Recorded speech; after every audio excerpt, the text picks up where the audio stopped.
mag-aaral sa public elementary and high school para ilabas yung kanilang mga hinaing na karamihan sa mga magulang na ito ay mga mahihirap. Tricycle driver, jeepney driver, kasambahay, security guard, vendor, factory worker, pahinante, etc. At karamihan sa kanilang mga hinaing ay pare-pareho lang ang sinasabi. Malaki po ang budget ng DepEd pagdating sa MOOE, 48 billion pesos a year.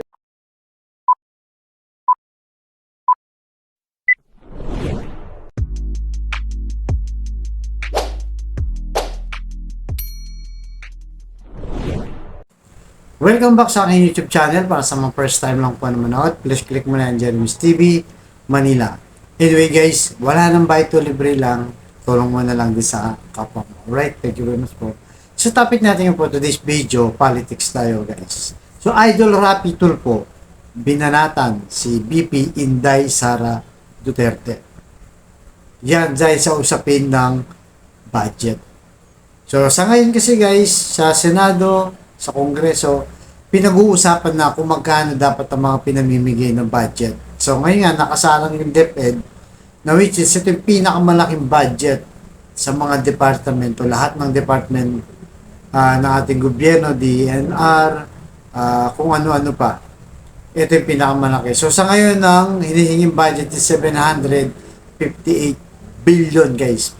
Billion ang pinag-uusapang budget ito. So ngayon, itong si Idol Rapi, siyempre pagka-hearing na ganyan, tama yung ginagawa niya kasi kailangan talaga inuusisa yan. Di ba? Kailangan inuusisa yung budget dahil nga pera ng kabambayan yun eh. Dapat nga ultimo piso hinahanap ng mga mambabatas natin yan. Pero bakit gano'n yung mga ibang senador, hindi man lang umiimik, hinahayaan lang kung magkano ibibigay na budget, ayos na. Wala nang busi-busisi, wala nang tanong-tanong. Approve ka agad dyan. Di ba? Natila ba parang sa kanila yung pera? Kaban ng bayan to. Ikaw na dyan, na janitor na nanood ngayon, construction worker, security guard, di ba?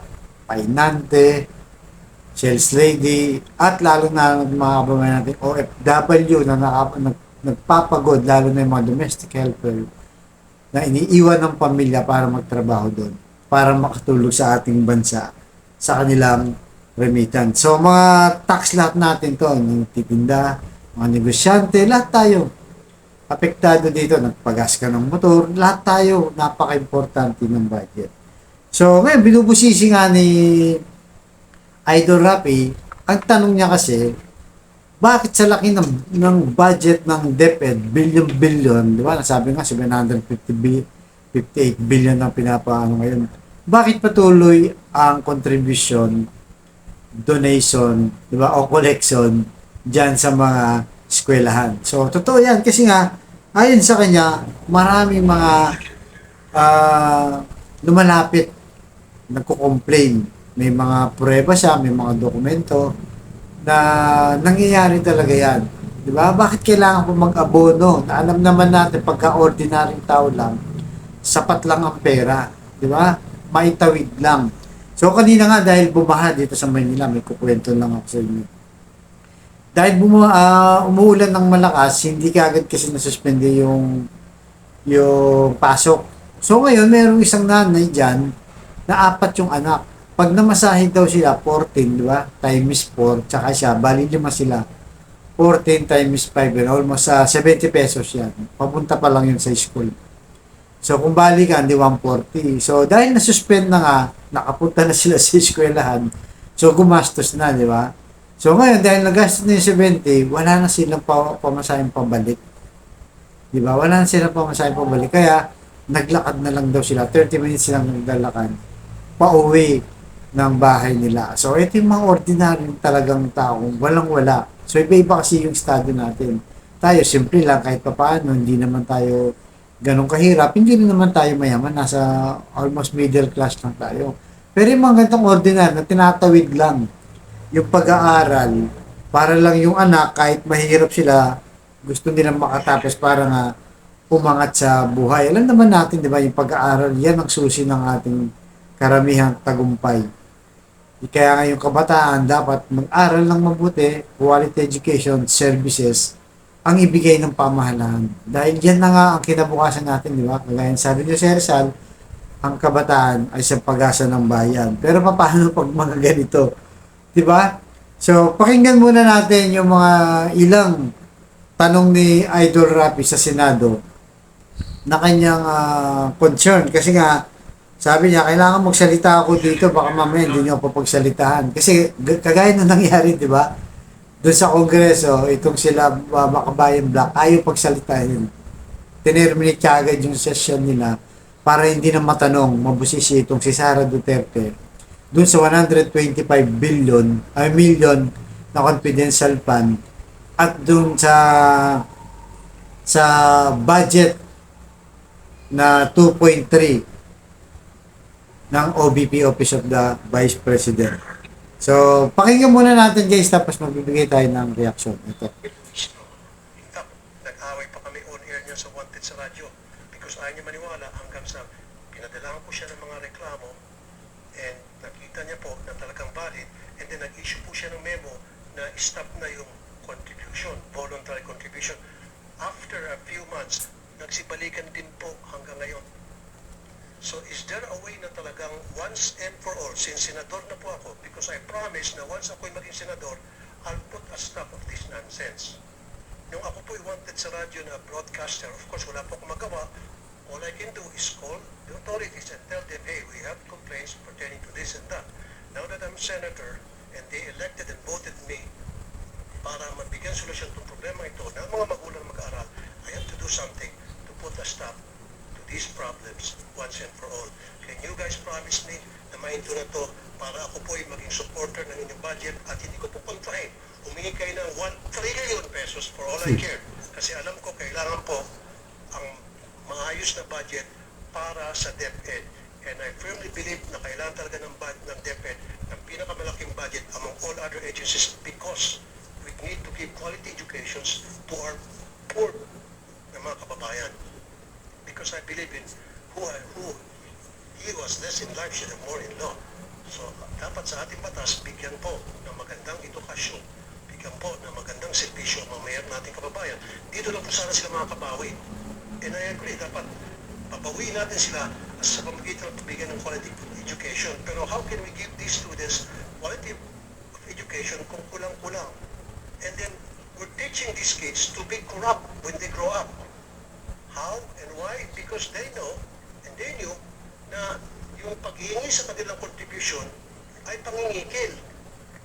Sir, So pag lumaki po itong estudyante, makikita nila na okay lang pala yung mangingikil kasi si teacher nangingikil sa amin. So paglaki nila, there's a possibility na baka mangingikil sila. okay, Senator Tufa, your time is up. So, guys, napanood nyo, di ba?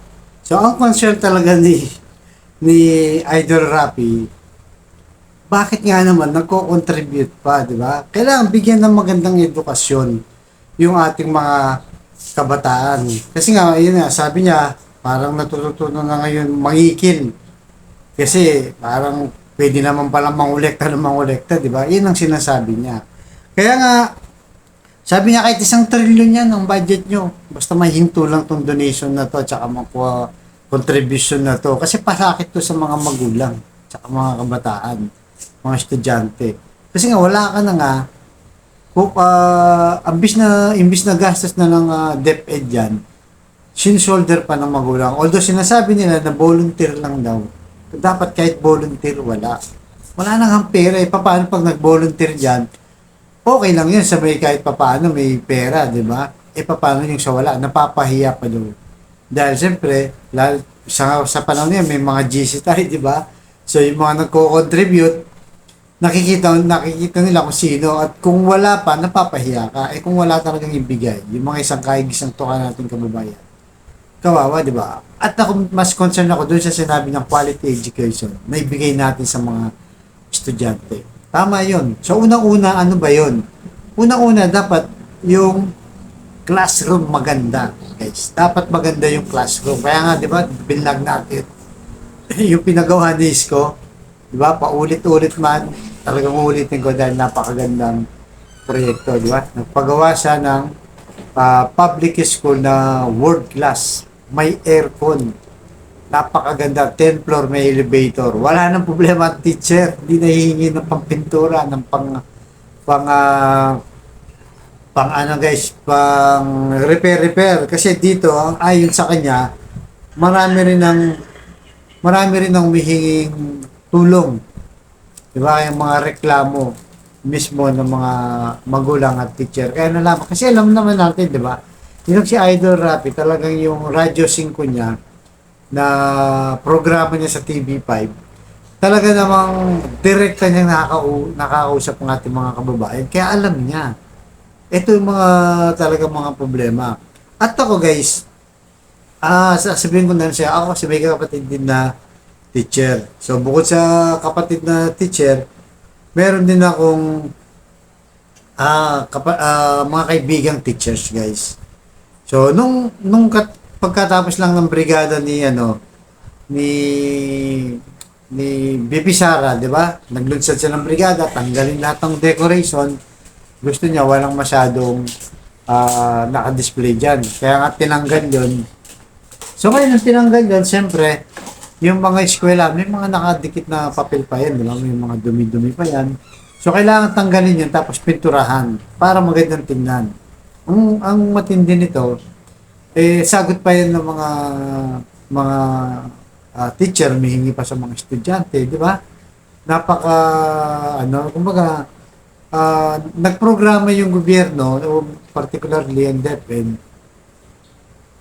nagprograma sila, pero wala naman lang silang budget na pang-repair. Kukunin pa sa magulang o sa mga kakilala. Kaya nga, yun, isa yun sa punto siguro sinasabi niya, di ba? Bukod pa to doon sa talagang regular meeting ng PTA na may mga donation at mga collection pa. Kaya nga dapat, di ba, ito ang pinatatanggal niya kasi imbis na allowance na ng mga bata, ng mga estudyante, napupunta pa din sa school na kung tutuusin, napakalaki naman, laki nga talaga ng budget, billion, di ba? Bakit hindi ito may provide? Di ba? Hindi ito may provide kung maalala niyo, di ba? Alos isang taon niya dyan si BP Inday Sara, pero wala pa tayong nakikitang improvement. Sa classroom pa lang pinag-uusapan, guys. Di ba? Nagpo-programa siya nang walang budget. Kaya nga meron isa sa mga kaibigan natin teacher, humihingi ng tulong. Papakita ko sa inyo yung text niya. Ito, hindi naman sa kakilala. Yan, guys. Pakita ko lang, Yan. Yan. Medyo lalakihan ko. Sabi niya, baka pwede kayong mag-donate. Yan. Medyo balitad lang, guys, no? Mag-donate ng 1 galon ng pintura. Papakita ko lang, pero ayan, medyo kasi. Sobrang liwanag, hindi makita. Ayan. Pero basahin ko na lang, guys. Mag-donate kayo pwedeng humingi ng tulong ng 1 galon ng pintura para sa brigada eskwela. Sabi niya. Di ba? So, meron pa dyan humihingi ng tulong yung pintura ng eskwelahan nila, kinain ng anay, yung mismong room niya. Kasi sabi mga teacher at may mga advisor sila, di ba? Per section yan. So, even yung mga pinto, guys, sila pa yung naghahagilap, yung mga teacher pa. Imagine mo, teacher pa naghahagilap. Humingi ng tulong kung kanino. Di ba dapat obligasyon ng gobyerno yan na pagandahin ng eskwelahan para makapagturo ng maayos yung teacher at saka yung estudyante makapag-focus. Ito talaga yung focus na kailangan. So dahil sira-sira yung mga classroom o talagang mamumblema yung teacher. Imbis na ang inaasikaso na lang, magtuturo na lang, di ba? Ang estudyante naman, mag-aaral na lang, naghahagilap pa sila ng pera. Which is dapat ang gobyerno. Kaya nga, sinasabi natin, kung yung pinagawa niyo ko na 10th floor, world class, pinturado, bago, kung ganun lahat, wala na sana iniisip ang ating mga teachers, di ba? Mga estudyante, mag-aaral na lang, malamig pa, jacket lang ang dadalhin mo, naka-airport. Kaya doon pa lang, sablay na. Wala tayong nakikitang improvement sa mga classroom, which sabi ngayon, nasa 57,000 ang kailangang classroom. deficit ng DepEd. So kung hindi nila gagawin yan, gumawa ng maraming eskwelahan o classroom, habang tumatagal, lumalaki yan. Dumarami kasi ang populasyon natin, hindi naman pabawas, di ba? Palaki ng palaki ang populasyon natin, di ba? So ibig sabihin, parami, lagi may bata. So kailangan yung eskwela nararagdagan. Kasi kung hindi, wala. Talagang same old story na sa ano pa lang din tayo. Sa classroom pa rin mo yan, sa ilalim ng puno, di ba? Pag lumubog, gagaya nun, di ba? Pinakita ko rin sa vlog ko, lumulubog, di na makapag klase, di ba? Nasira yung mga libro, nilubog, nabaha, yung mga computer, paulit-ulit lang. Kasi walang talagang long-term solution o permanent solution. Kaya dito, nakakalungkot lang kasi yung education natin, palala ng palala, di ba? Imbes na sana ito yung talagang buhusan ng budget, yung mga confidential fund dyan, baka pwedeng i-donate nyo na ng panggawa ng eskwelahan. At ito nga, yung sinasabing hinihingi sa eskwelahan, mga electric fan, kuryente, ang dami pa, di ba? Ang dami pang kailangan. Pampintura din, kagaya sinasabi ko, pampintura, pampagawa ng pinto, di ba? Ang dami.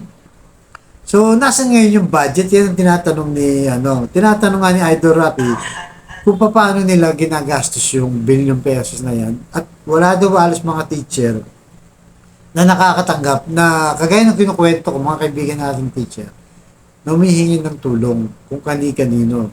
Kung baga, namumblema pa sila, bis ng problema lang nila, yung lesson nila, yung mismong facilities natin, wala, sablay.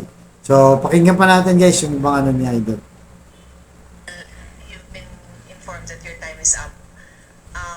You've responded, but kindly respond again. Yusek Escobedo. Madam Chair, Your Honor, number one, you asked the question on how you can help. Paano kayo makatulong na senator na kayo ngayon? Pwede po kayong gumawa ng batas na ipagbawal po ang voluntary contributions sa mga PTAs. And then, pwede po nating i-implement yan. May penalties po yung teacher or parent na mag-insist na merong voluntary contribution. Ang mga PTA po, just like all the other associations, are guided by the majority. Kung ano po yung desisyonan ng majority doon sa kanilang association, yun po yung nasusunod. Now, it is a voluntary contribution. Ibig sabihin, hindi po pinipilit yung mga estudyante o yung mga magulang na mag-contribute kung yun man ang nadesisyonan na project ng PTA. Marami po tayong mga stakeholders na iba-iba po yung projects nila sa ating mga paaralan. Hindi lang po mga PTA, but we have NGOs, we have private sector donors who partner with our public schools sa mga specific na projects nila in certain school. Ganito po din yung ating mga PTA. Pinag-iisipan po ng teachers and ng parents kung paano sila makatulong sa lahat para sa pag-aaral ng mga bata. But then again, as I said, these are voluntary contributions. Pwede po natin ipagbawal. Gagawa po tayo ng batas para po merong penalty. Madam Chair, pwedeng konti na lamang. Unang-una pong kapangyarihan na Nakakatawa, di ba, itong si Sarah. Sinasabi niya kay Idol Rapi, Senador ka naman, sabi niya, gumawa ka ng batas para matigil na tong contribution na to at donation dito sa school. Pero, di ba? Si Independent Secretary Tingnan mo ang sagot ni Idol Rapi. Binanatan niya, sinupalpal niya itong si BP Inday Sara. Tingnan niya guys ang sagot niya. Gusto niya gumawa pa ng batas para daw itigil na itong contribution na to. Ito sagot ni Idol Rapi. Wala pong kapangyarihan na para ipatigil yan. Pero however, meron pong kapangyarihan ng DepEd na para ipatigil po yung tinatawag na voluntary contribution sa PTA. Now, doon sa questions ko, hindi pa ata nasagot, pwede ba pakisabi sa akin paano po na-disperse yung pong MOE especially dun sa mga chokes, sa mga electric fans. Electric fans palagi every year yan, talamak na talamak. Janitorial, security, repair, CR, varnish. Paano po na-distribute from DepEd hanggang sa pagdating sa eskwelahan? Paano nakakarating po yung mga MOE, sir? Meron po tayong listahan kung saan po. So yun guys, tinatanong nga ni Idol Rapi, di ba? Di ba? Ano sagot niya kay VP Sara? Wala po akong kapangyarihan na itigil yung voluntary na contribution na yan. Ikaw yung nasa DepEd. Di ba? Ikaw yung head. Magbaba ka ng memo, parang ganun ang sinasabi niya. Ikaw ang magpatigil dyan, ikaw ang nandyan eh. Gagawa ka pa ng batas, a-approvean ba yan? Mamaya, hindi pa yan nila-approvean, di ba? Pag hindi pa bumoto yung mga kasamang senador, wala yan, tatagal yan. Di ba? Ang gustong mangyari sa niya, Idol, matigil na talaga to. Kahit sabi mong voluntary yan, gastos pa rin yan, di ba? Gastos pa rin yan. So dito, tinatanong niya, yung mga electric fan, yung pang-maintenance sa eskwela, na kung ano pang kailangan, di ba? Tinatanong niya ngayon kung paano ginagastos nga itong budget na napakalaki. At dito, this time guys, wala silang naisagot. Magda-download na lang sila, ibibigay na lang daw kay Idol Rapi yung kung paano nadidistribute. Pero malinaw naman, ang sumbong daw sa kanya, talagang walang maabot. At gaya ng sinabi natin, di ba? Ito naman. Tingnan niya kung may sasagot Meron pong cash allowance ang mga teachers. At ito ay Fast forward natin pa rin dito. meron ng panukala sa both Good. Kasi sir, katulad yan, aside from chalk, floor wax, pintura, varnish, alam ko kasi sa LGU, meron po nga allocated na 1% from the real property tax ata. Na SAF po. SAF, para sa maintenance ng school. So doon po pwedeng kumuha kayo ng dagdag budget, wag lang kung sana humingi sa mga estudyante. Kasi nga talaga sir, every single year, palagi pong kasama doon sa pag-iingi ng contribution ng electric fan. So bakit po kinakailangan ang mga estudyante mag-shoulder ng electric fan ng bawat classroom? Sir. Yes, opo sir. Magkakaroon po kami ng, maglalabas kami ng memorandum and directive to all our schools. Mr. Escobedo. Yes, baby, go ahead. Yes, Madam Chair, Your Honor, we take note of your advice. Oh, wala na yan. Sir, you don't sign department orders. Wala silang guys, wala silang binibigay na memo. Malinaw naman, di ba? Sabi nung nagsasalita, gagawa kami ng memo. Kung hindi pa binrote out ni Idol Rapi, hindi nila alam. Di ba? Hindi nila alam na, although alam pala nila, pero hindi nila pinipigilan, hindi sila gumagawa ng action para wala nang kahit na 5 contribution. Kahit sabi mo voluntary yan, gastos pa rin yan. Nakakaroon pa ng discrimination yan pag hindi nakapag-contribute yung isang estudyante na walang-wala.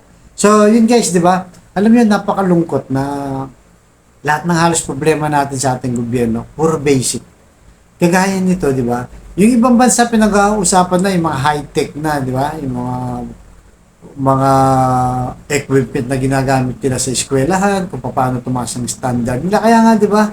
Ang baba ng natin, ang baba ng ranking natin sa education sa buong mundo. Dahil nga, paano hindi bababa? Yung basic lang na kailangan natin, hindi may provide ng DepEd. Di ba? Hindi niya may provide eh. Yung muna, yung eskwelahan, magandang eskwelahan, di ba? Kagaya ng ginawa ni Isko. Paulit-ulit man tayo, di ba? Hindi nila mapagawa ng maayos.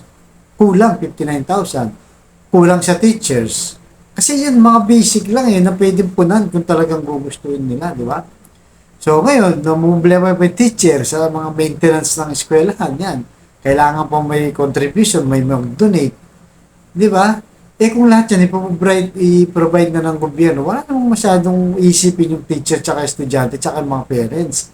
Puro pag-aaral na lang iintindihin para tumaas ang quality ng education natin. Kung maganda yung services natin sa mga public school, maganda rin ang quality ng education. Kasi nga, wala na halos iniisip na problema. Eh ito, ano tayo, same old story lang.